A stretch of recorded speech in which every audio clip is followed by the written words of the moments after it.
And that brings us here today. A time to pause, to look back, and to smile at those moments, and a time to look ahead at all of the moments still to come.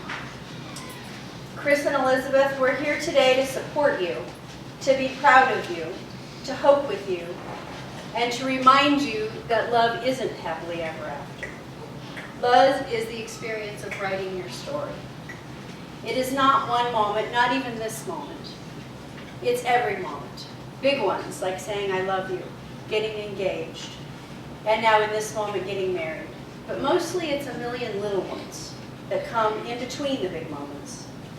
Falling asleep next to one another, making dinner together, spending holidays with your families, binge watching Netflix shows, getting a big hug when you get home from work. These everyday moments fuse together into one big experience. And even though this experience is so incredible, words fail us when we try and explain it.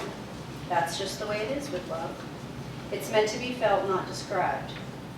But trying to describe love is one of our favorite pastimes.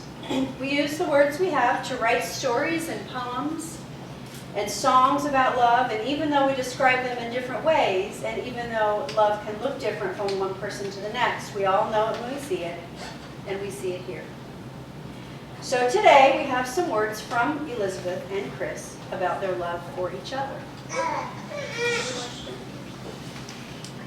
I guess I'll go first. And I'm going to scoot up just a little bit because that fire is really hot.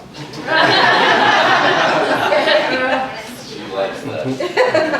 And I don't have much, but I knew that I'd never remember, so I'm going to read it. Elizabeth, we've known each other for many years.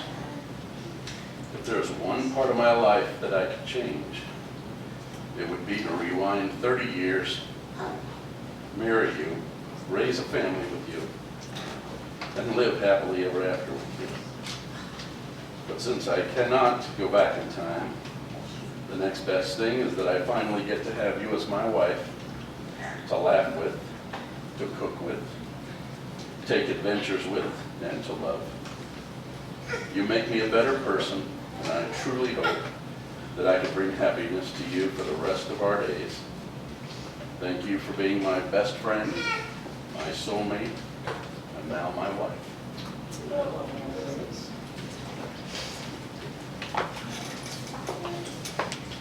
Okay, well. I wasn't even going to try to remember it. Christopher. I practiced this twice and I just can't do it without crying, so I'm sorry. I'll look over here. No, I just wanted to say that I wish I would have known your parents. Despite the fact that your mother died when you were 7 and your dad when you were just in college, they really managed to turn out a beautiful person.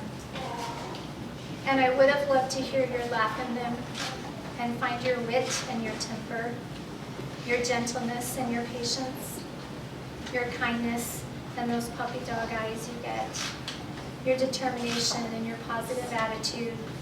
I would have loved to have seen those things in your parents. And I know they would have been so proud of you. And I'm honored to be chosen to live out the remainder of our days together. You are my favorite person. And I'm grateful for your friendship and love. I love you for you and for all you help me to be. And I want you to know that I'm better with you than I am Jesus. And that says a lot.